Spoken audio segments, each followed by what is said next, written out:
Hello. नमस्ते दोस्तों। तो आज से हम अपना सिलेबस स्टार्ट करने वाले थे और सिलेबस में हम बात कर लेते हैं आज सबसे पहला जो बात हम कर रहे हैं वो कर रहे हैं इंग्लिश की, है ना? तो सबसे पहला हमारा काम क्या है कि हमें ये पता होना चाहिए कि जो सब्जेक्ट हम पढ़ने जा रहे हैं, सब्जेक्ट का लॉजिक क्या है पढ़ने का और क्यों हमें ज़रूरत पड़ी कि सब्जेक्ट को पढ़ा जाए। तो सबसे पहले हम बात करते हैं इंग्लिश की, है ना? तो इंग्लिश जो है ऐसा तो है नहीं कि पहले से बन के तैयार था। तो इंग्लिश जो बनाया गया हमारा, वो सब्जेक्ट जो बनाया गया, कहाँ से बनाया गया? सबसे पहले उससे भी पहले जो चलता था आपका साइन लैंग्वेज चलता था, है ना? कि अगर जो भी बात हमें कहनी है, तो सामने वाले को हम जेस्चर से, हाथों के जेस्चर से या कैसे न कैसे अपनी बात को कह पाते थे। शब्द हमारे पास उस समय नहीं होते थे, वर्ड्स हमारे पास या कोई भी नाम जैसे अभी आप देख रहे हो सामने पानी रखा है, तो वाटर आप कह दोगे। पेन रखा है, पेंसिल रखा है, मोबाइल रखा है, अभी ये सारी चीज़ों के नाम हमने रख लिए हैं, पहले ऐसा बिल्कुल भी नहीं था। है ना? सबसे पहले साइन लैंग्वेज जो हमारा चलता था। धीरे-धीरे क्या हुआ आदमी ने बोलना स्टार्ट करा और बोलने से पहले हमने चीज़ों के नाम रखने शुरू कर दिए।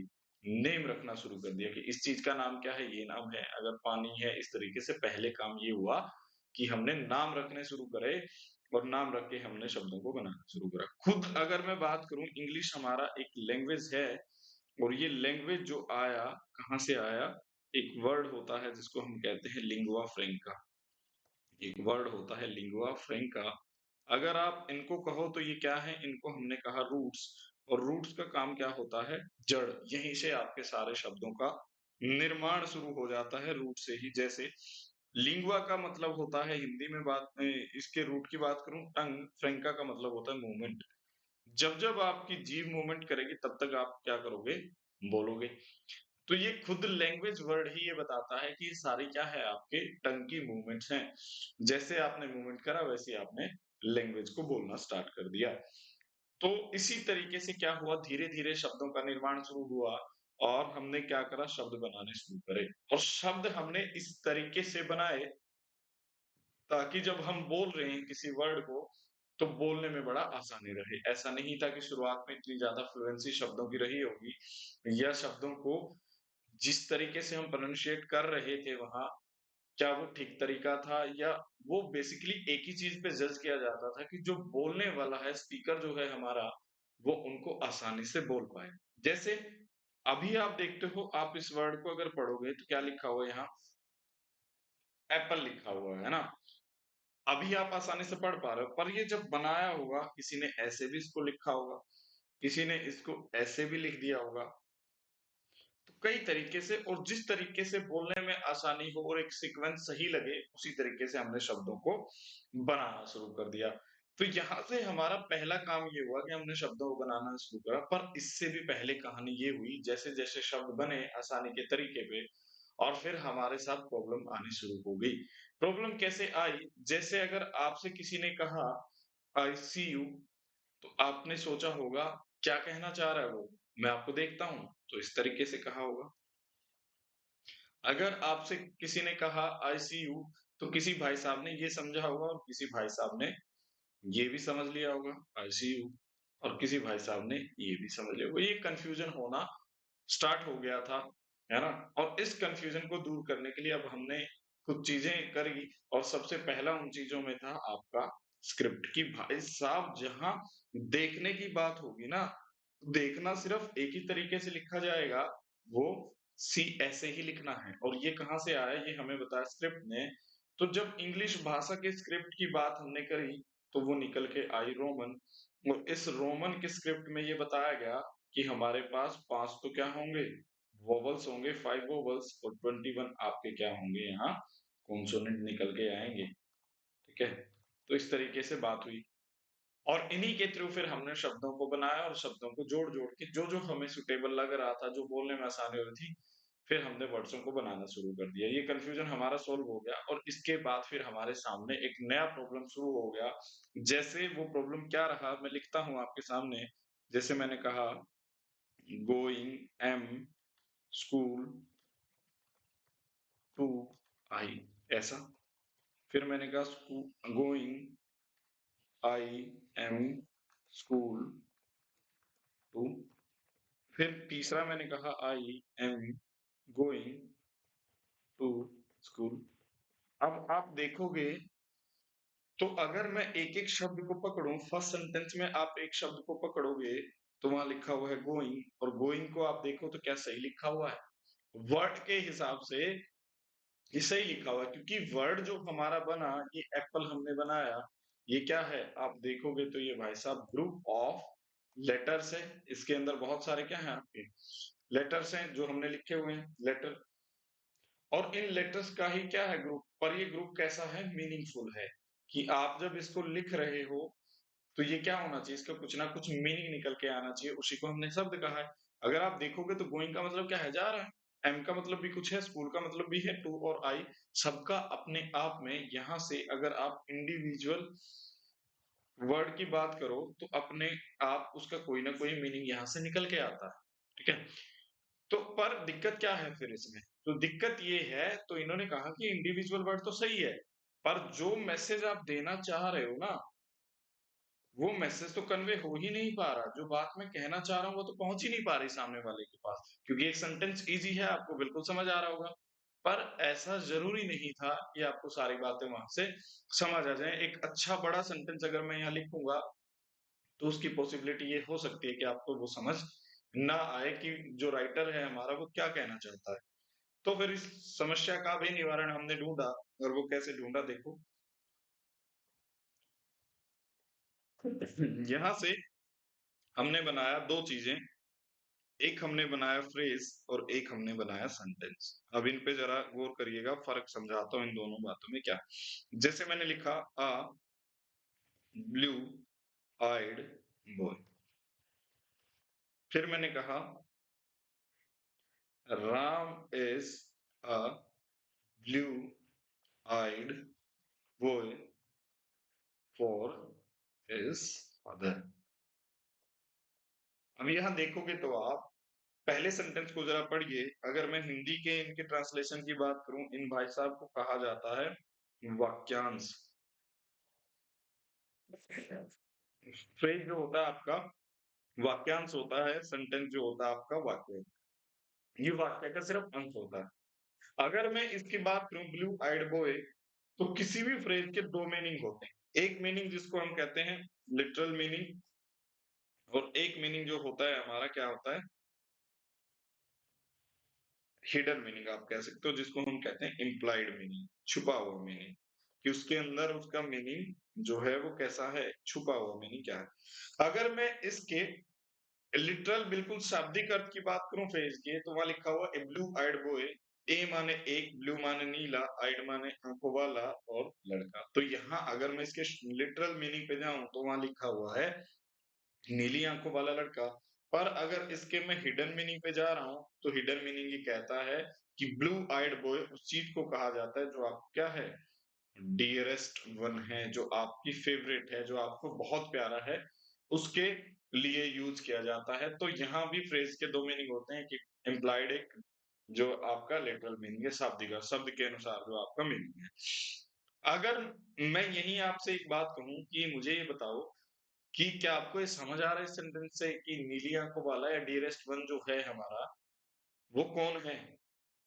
तो आप कहोगे नहीं, या किसके लिए है वो डियरेस्ट वन? यहाँ से ये भी हमारे बात समझ नहीं आ रही। तो मैंने कहा फ्रेज वाक्यांश वो होता है, तो फ्रेज उसको कहा जाता है जो अपना क्या है, विदाउट कंप्लीट मीनिंग है, कि आपको वो सारी बातें क्या नहीं कर पा रहा है, शेयर नहीं कर पा रहा है। विदाउट कंप्लीट मीनिंग है, जो वो बात पूरी कन्वे नहीं कर पाता, उसको हम कहते हैं फ्रेज। और इनके अंदर देखोगे तो शब्द अपने आप में दोनों के अंदर हैं, ठीक शब्द लिखे हुए हैं, राइट वर्ड्स यहाँ सारे के सारे लिखे हुए हैं। पर जैसे ही मैं नीचे वाली चीज पे आता हूँ, वो कहेगा Ram is a blue eyed boy for his father. तो राम जो है क्या है, नीली आंखों वाला लड़का है। नीली आंखों वाला लड़का मतलब डियरेस्ट है, किसके लिए है, उसके फादर के लिए। तो अब आपके पास सारी बातों का जवाब है कि कौन है, राम है, किसके लिए, फादर के लिए, क्या है, डियरेस्ट वन है। सारी बातें आपको समझ आती हैं। तो यहाँ से सेंटेंस की परिभाषा या डेफिनेशन ये निकल के आती है कि ये क्या बताता है आपको, ये with complete sense, complete meaning आपको बताता है कि जो भी चीज आप इससे जानना चाहें तो आपको पता चल जाएगी। तो यहाँ सेंटेंस निकल के आता है, जहाँ कंप्लीट मीनिंग आपको मिले, वो आपका सेंटेंस है। और यहीं से हमने कहा कि यहाँ 3 चीज़ें आप देखोगे, एक देखोगे सब्जेक्ट, एक आप देखोगे वर्ब और एक देखोगे आप ऑब्जेक्ट, है ना? हिंदी में कहें तो सब्जेक्ट को कर्ता कहा जाता है, वर्ब क्रिया होती है और ऑब्जेक्ट हमारा कर्म होता है। तो सब्जेक्ट को कहा जाता है डूअर, जो काम करने वाला है वहाँ।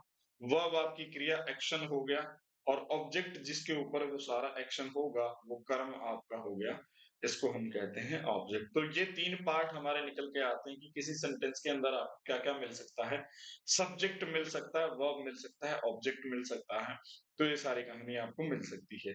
चलो आगे बढ़ते हैं। इसके अलावा देखो अब हमारा काम क्या हो जाएगा, यहाँ से आप हेडिंग डाल सकते हैं। आपका फर्स्ट टॉपिक जो शुरू हो जाएगा यहीं से सेंटेंस। तो मैंने कहा है सेंटेंस क्या होता है, ग्रुप ऑफ वर्ड्स होता है, बहुत सारे वर्ड होंगे और कैसे होंगे, कंप्लीट मीनिंग के साथ होंगे, तभी हम उसको सेंटेंस कहेंगे। तो चलो शुरू करते हैं अब हमारा सेंटेंस। तो हेडिंग डालो सेंटेंस। तो पहला तो हमने कहा कि सेंटेंस ग्रुप ऑफ वर्ड्स है और कैसे वर्ड्स होंगे, कंप्लीट जो है हमारे मीनिंगफुल वर्ड्स होंगे और मीनिंगफुल ही उनका सीक्वेंस होना चाहिए, जिससे हमें एक मीनिंग समझ आता है, तभी हम कहेंगे वो सेंटेंस है। तो सबसे पहला जो सेंटेंस निकल के आया उसको हम कहते हैं असर्टिव सेंटेंस, है ना? क्योंकि जब हम छोटे थे ये आपकी लाइफ से जो है रिलेटेड होता है पूरा। जब आप छोटे होते हैं तो सिर्फ आपको साधारण बातें, इसी को हम कई बार सिंपल सेंटेंस भी कह देते हैं, साधारण वाक्य भी आप कह देते हैं। तो जब आप छोटे हैं तो सिर्फ आपको इतनी ही बातें करनी आती है कि हाँ, मैं खाना खाऊँगा, हाँ, मैं खाना नहीं खाऊँगा। तो यहाँ से 2 पार्ट इसके निकल के आते हैं, एक को हम कहते हैं अफर्मेटिव असर्टिव सेंटेंस, एक हम कहते हैं नेगेटिव असर्टिव सेंटेंस। तो अफर्मेटिव सेंटेंस में कहें तो हम पॉजिटिव बात होगी और नेगेटिव सेंटेंस में नेगेटिव सेंटेंस के अंदर आ रही होगी। जैसे मैंने कहा Ram has completed his homework, है ना? कि राम ने क्या कर लिया है, अपना काम कर लिया है। और अगर मैं नेगेटिव सेंटेंस की बात करूं तो इसी सेंटेंस को आप कहिए नोट लगा के, मैंने कहा Ram has not completed his homework, कि उसने अपना काम नहीं करा है। तो ये सेंटेंस आपका निकल के आया पॉजिटिव सेंटेंस। और उसी के 2 पार्ट में कहूँ असर्टिव साधारण वाक्य में 2 चीज़ों से आप कह सकते हो। एक को हमने कहा अफर्मेटिव जिसमें हाँ वाली बात होगी, एक को हमने कहा नेगेटिव सेंटेंस जिसमें ना वाली बात होगी, नहीं वाली बात हो रही होगी। तो यही चीज़ें हमें आती हैं। अब क्या हुआ, अब जैसे ही ये थोड़ा-सा बड़ा हो जाता है बच्चा, तो पहले तो सिर्फ़ अपनी माँ से इतना ही कहता है कि हाँ, मैं ये खाना खाऊँगा, हाँ, मैं ये खाना नहीं खाऊँगा। जैसे जब हम पढ़ते थे गवर्नमेंट स्कूल में, तो वहाँ क्या होता है कि रिसेस होता है, आधी छुट्टी हम उसको कहते थे। रिसेस में हम घर आते थे, तो घर आके क्या होता था, हम अपनी मम्मी से ये पूछते थे कि खाने में क्या बना है? तो अब क्या हुआ, खाने में क्या बना है, ये पूछना हमने स्टार्ट कर दिया था। तो हमने एक सेंटेंस इसके लिए बनाया, इंटेरोगेटिव सेंटेंस। और ये इंटेरोगेटिव सेंटेंस में हम क्या करते हैं, सामने वाले से क्वेश्चन करना स्टार्ट कर देते हैं, क्वेश्चन कर पूछना स्टार्ट कर देते हैं। ये साइन ऑफ क्वेश्चन मार्क हम लगा के अपनी बात को कहना शुरू कर देते हैं। जैसे अब यहाँ क्वेश्चन भी 2 तरीके से पूछा जाता है। जैसे मैंने कहा डू यू नो राहुल, और दूसरा सेंटेंस मैंने कहा what do you know about Rahul. अगर मैं पहले वाले सेंटेंस की बात करूं, आपको क्या समझ आ रहा है यहाँ से? आपको समझ आ रहा होगा कि जब इतनी सी बात मैं कर रहा हूँ, आप इसका अगर मैं आंसर की बात करूँ, तो आप आंसर जब करोगे, तो यहाँ आंसर सिर्फ़ एक ही बात से करोगे कि हाँ, मैं जानता हूँ राहुल को, येस या नो। एक ही बात आप बताओगे सामने वाले को, है ना? या तो जानते हो या नहीं जानते। इसके अलावा अगर मैं आपसे कहूँ what do you know about Rahul, अब आप पूरा एक्सप्लेन सामने वाले को करोगे, ये कहोगे कि राहुल अच्छा है, राहुल बुरा है, राहुल ने ऐसा करा, वैसा करा, ये सारी बातें हम बताते हैं कब? तो यहाँ हम बात कर रहे हैं किसकी? यहाँ हमें अपना आंसर जो है क्या करना पड़ रहा है? पूरा एक्सप्लेन करना पड़ रहा है, इलैबोरेट करना पड़ रहा है, पूरा बताना पड़ रहा है। तो जहाँ आंसर आप क्या करते हैं येस या नो में, तो उसको हमने कहा क्लोज़ एंडेड क्वेश्चन। है ना? कि इनका एंड जल्दी होता है, तो ये सारे क्या हैं? क्लोज एंडेड क्वेश्चन आपके हैं। और जिनका आपका एंड लेट होता है, तो उनको हमने कहा वो सारे के सारे हमारे क्या हैं? ओपन एंडेड क्वेश्चन है। आपको नोट्स जो हैं ऐसे ही बनाने हैं, जैसे मैं 2 पेन का यूज़ कर रहा हूँ, ऐसे ही आपको यूज़ करना है। यहाँ देखोगे तो इनकी खास बात क्या है? ये सेंटेंस की स्टार्टिंग किससे हो रही है? हेल्पिंग वर्ब से हो रही है, उसके बाद आपका सब्जेक्ट है, उसके बाद आपका मेन वर्ब है और लास्ट में देखोगे तो क्वेश्चन मार्क है। यहाँ क्या है? WH के वर्ड से स्टार्टिंग होती है, हेल्पिंग वर्ब उसके बाद रहता है और पीछे क्या रहेगा आपका? सब्जेक्ट रहता है, फिर आपका मेन वर्ब रहता है। तो ये भी आपको ध्यान रखना है, हेल्पिंग वर्ब से स्टार्ट होगी, तो उनको हम कहते हैं क्लोज एंडेड क्वेश्चन, जहाँ WH के वर्ड से स्टार्टिंग होगी, वहाँ हम कहते हैं ओपन एंडेड क्वेश्चन। देखो ज़रा, अब ये थोड़ा-सा बड़ा हो गया तो इसने क्वेश्चन करना स्टार्ट कर दिया। अब दूसरी कंडीशन ये आती है कि हम जब हमारे फादर घर पे होते हैं, तो मम्मी से हमारा बात करने का तरीका अलग होता है, जब फादर नहीं होते हैं, तो कुछ अजीब तरीके से हम व्यवहार घर पे करने लग जाते हैं। जैसे तो जब फादर घर पे होते हैं, तो बड़ा तमीज़ तहज़ीब से लोगों से हम बात करते हैं, मम्मी से क्या सबसे ही तमीज़ से बात करते हैं। फादर नहीं होते तो थोड़ा-सा हम क्या कर देते हैं, है ना? तू-तड़ाके से बातें करना शुरू कर देते हैं। जब लड़कपन की बात हो रही होती है 11th, 12th, 9th, 10th में जब हम होते हैं, तब की मैं बात कर रहा हूँ। फिर जो आता है हमारा, उसको उसने कहा कि भई अब ये इम्पेरेटिव सेंटेंस की बात है। अब जब पापा घर पे हैं, तो भाई साहब क्या करेंगे मम्मी से? सबसे करेंगे रिक्वेस्ट। पापा घर पे नहीं है तो चलाएँगे ऑर्डर। और अगर आप किसी बड़ी पोस्ट पे हो, आप अपने जूनियर को क्या दोगे? कमांड दोगे। ये सारा क्या है? तो ऑर्डर, रिक्वेस्ट और कमांड हमें देना है, तो यहाँ से निकल के आता है हमारा इम्पेरेटिव सेंटेंस। तो इम्पेरेटिव सेंटेंस में ये कहा गया कि जो-जो आप रिक्वेस्ट करो, कमांड करो, ऑर्डर दो, ये सारा हमने इम्पेरेटिव सेंटेंस में कहा। जैसे मैंने कहा, कोई अंदर आ रहा है तो कहेंगे, "भई ओपन द डोर।" अगर मैंने इसके पीछे लगा दिया प्लीज़, तो ये क्या हो जाएगा? रिक्वेस्ट हो जाएगा। जैसे मैं कह दूँ गो टू हेल, भाड़ में जाओ। मैं कह दूँ ओपन द डोर या क्लोज़ द डोर या शट द माउथ, जो भी आप कहिए, ये सारी चीज़ें क्या हैं आपको, अब इनमें ख़ास बातें आप देखोगे, सब में या रिक्वेस्ट होगा, कमांड होगा। जैसे कमांड कैसे मैंने कहा, अपने जूनियर्स को क्या कह रहा है कोई सीनियर, मार्च फॉरवर्ड, आगे बढ़ो, है ना? आगे बढ़ जाओ। अब समझिए ज़रा क्या है कहानी। जैसे इनकी आप देख रहे होगे हर जगह सेंटेंस को, जब आप गौर से देख रहे हो तो इनके अंदर क्या है, स्टार्टिंग में आपको वर्ब का फर्स्ट फॉर्म या इसी को हम कहते हैं बेस फॉर्म आपको दिख रहा है ना? तो पहली चीज हमने ये देखी कि यहाँ जब भी होगा, आप देखोगे स्टार्टिंग किससे हो रही होगी? वर्ब के फर्स्ट फॉर्म से, या इसी को हम कहते हैं बेस फॉर्म। बेस फॉर्म कहने का मेरा मतलब क्या है यहाँ, कि जो वर्ब का फर्स्ट फॉर्म होता है, गो भी हमारा है और गोज भी, दोनों फर्स्ट फॉर्म है हमारे। पर हमें क्या लेना है? बेस हमारा क्या है? गो, गोज़ नहीं है ना? तो हम गो लेना है, जहाँ भी हम बात कर रहे होंगे स्टार्टिंग में, पहली चीज़। और दूसरी चीज़ अभी पढ़ के हम आए थे कि भाई कोई भी सब्जेक्ट अगर होगा, एक सेंटेंस अगर होगा, तो उसमें हमारा सब्जेक्ट होना कंपल्सरी है, ऑब्जेक्ट होना कंपल्सरी है, वर्ब होना कंपल्सरी है। ये चीज़ें हो सकती हैं, कंपल्सरी तो क्या हो सकती हैं, नहीं भी हो सकती हैं, ऐसा होता है। आगे बात करेंगे जब मैं पढ़ाऊँगा तुम्हें वर्ब, तो उसके बारे में बताऊँगा कि अकेला गो भी आपका एक सेंटेंस होता है। अब अगर आप ढूँढने जाओ यहाँ, इसका सब्जेक्ट क्या होता है?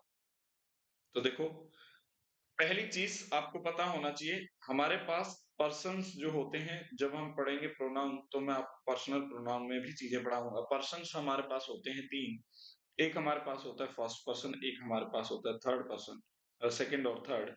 तो यहाँ आपको देखने को मिलेगा आई और वी, मतलब मैं और हम की बात, तो ये भाई साहब क्या होते हैं? स्पीकर भाई साहब होते हैं, बोलने वाले होते हैं। फर्स्ट पर्सन कौन होता है? बोलने वाला। जैसे यहाँ आप देखोगे तो तुम या आप होता है, तो ये कौन होगा? तुम ऐसे हो, तुम वैसे हो, तो ये होता है लिसनर जो सुन रहा होगा। और ये थर्ड पर्सन ये होता है जिसकी हम बात कर रहे होते हैं, या ऐसे कहिए जिसकी चुगली की जाती है, वो सारे क्या हैं? थर्ड पर्सन है। अगर मैं आपको कह रहा हूँ कि मोदी जी अच्छे हैं, तो इस सेंटेंस में मैं कह रहा हूँ तो मैं फर्स्ट पर्सन हूँ, आप सुन रहे हो ये बात, आप सेकंड पर्सन हो, और मोदी जी क्या हो जाएँगे यहाँ से? थर्ड पर्सन हो गए। तो यहाँ हम बात कर रहे हैं थर्ड पर्सन, 3 पर्सन है। जरा सोचिए यहाँ अगर मैं आपसे कहूँ कि इनमें से मैं ऑर्डर किसको दे सकता हूँ? इन सब में से अगर मुझे ऑर्डर देना हो, तो मैं ऑर्डर किसको दे सकता हूँ? ऑर्डर उसी को दिया जा सकता है जो सुन रहा है। जो सुनेगा ऑर्डर आप उसी को दोगे, पहली चीज़।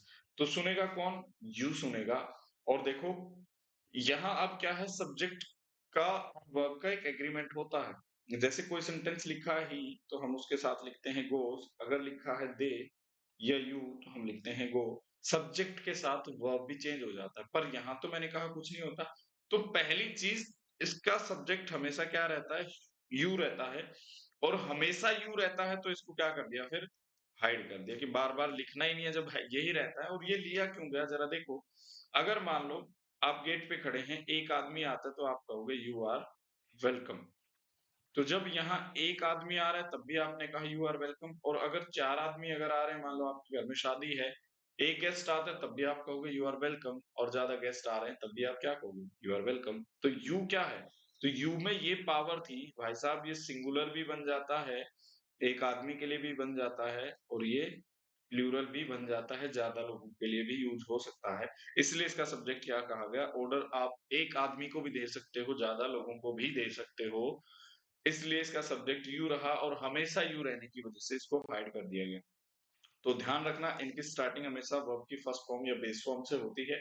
सब्जेक्ट इसका यू होता है, इसलिए हमने क्या करा, यू ही उसको रखा और उसको हाइड कर दिया कि बार-बार क्या लिखना है, जब आप क्या कर रहे हो? एक बार आपने लिख दिया तो दोबारा से ना लिखना पड़े।